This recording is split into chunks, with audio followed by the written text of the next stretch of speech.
he's the one who have given this wonderful opportunity for me in this busy schedule of my academic year. I'm an MA student from Farooq College. So my topic is addressing inequalities in AI adoption across different socio-economic backgrounds. So this is what my topic, and everyone they were discussing about the importance or the relevance of AI in our education. We all accept AI, right? As a student and also as a teacher. So we have a lot of values. So when I went to 2 to 3 schools, I faced a lot of our students. They are facing economic challenges too.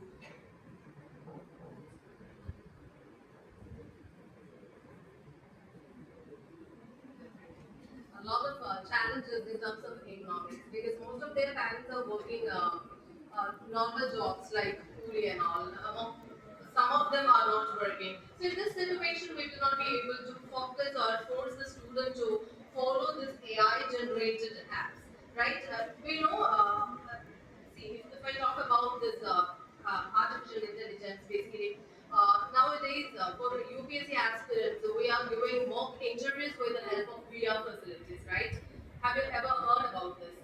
Virtual reality platforms. Once we fix that particular thing, we can see a set of panel and they'll be asking several questions and we'll be giving the response according to the UPSC norms or the standards. You know, if a person who is highly intellectual or cognitive skill is very high, but if the person is not able to afford that particular money, the chances is getting missed, right? So this way, even in schools also, we are facing a lot of issues. The main thing is that socio-economic barriers. Cultural divide is happening there because in a class out of 60 students or 30 students, maybe 20 or 25 students can only afford these things. Rest of the 5 or 10% of students will not be able to afford things which to suppose phone. If we have phone, laptop, or some other electronic devices, then of course we can download Grammarly or such applications, right? If you don't have any facilities like this, we will not be able to do anything out of this. So here we have a digital divide. It's a new term nowadays because of this artificial intelligence we are using in schools, basically. As we said, money matters one. So, because of this artificial intelligence, I really would like to see one major impact on students in terms of communication. With the help of this artificial intelligence, school students can pronounce their communication or the words exactly well. So, so all these things are happening only because the availability of these things. But in this paper, I found that most of our students are not able to afford this thing. Policymakers must prioritize inclusive strategies that promote fairness, accessibility, and affordability of AI in education. The study emphasized the need of AI development through government innovations, interventions, private and public collaboration, and affordable AI-powered solutions targeting low-income learners. In conclusion, I would like to add that the study found that AI adoption is significantly influenced by socio-economic status, with disparities arising from the financial, educational, and industrial values. Where their individuals and business benefit more than AI due to affordability and access to digital resources like laptop, tablet, so on. While lower income groups struggle with the accessibility of these issues.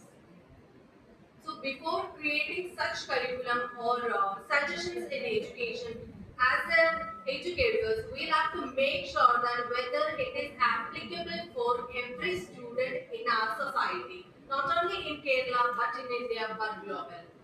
This is what I say through this paper. Thank you.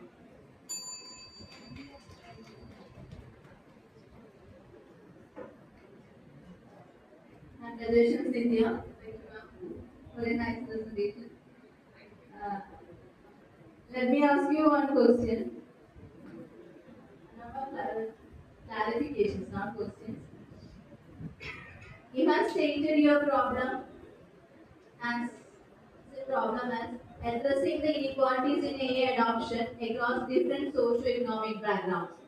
And in your methodology, you have mentioned that you have used quantitative and mixed method of research. Which is you have used both quantitative and qualitative. You have mentioned Yes. what quantitative techniques you have used here. Quantitative method in terms of survey from the students. I, I, I didn't mention that here, ma'am, because I got an opportunity to visit one of our school in Kerala. When I went there, I was taking a session in English and I asked them to download search AI related application, but most of the students in that school were not able to do that. When I asked that question, I prepared a survey method. Then when I checked that, I found that most of the students were not able to access internet facility. Okay. So you have not mentioned the sample size too. I haven't mentioned that here. Sample size too is not mentioned in your paper. And did you collect the data by using any which tool you have used? Question. Questionnaire you have used? Okay. Then let me ask you one more question. So you have experience from a school.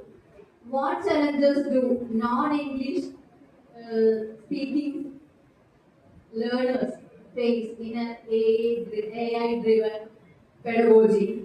Because majority of the AI tools are designed based on English language. And what about the Kerala context? Ma'am, it's a wonderful question, basically. Thank you for asking that. When I went there in the school, even our students was not able to pronounce alphabet properly. I don't know, still they are saying this English alphabet like ABCD. I'm 34 years old. When I was in my school or KG standard, I was pronouncing that in that way. Maybe, including many of us still continuing that, right? We are pronouncing ABCD like A, B, C, D, E, F, G, but we have changed that. NEP 2020 is saying that.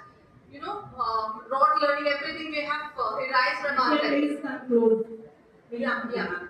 So, the challenge was they are not able to access this application properly because this is not supporting Malayalam so well, including ChatGPT. The sentence constructions are not properly aligned in including ChatGPT. So this is a very big constraint for students, ma'am.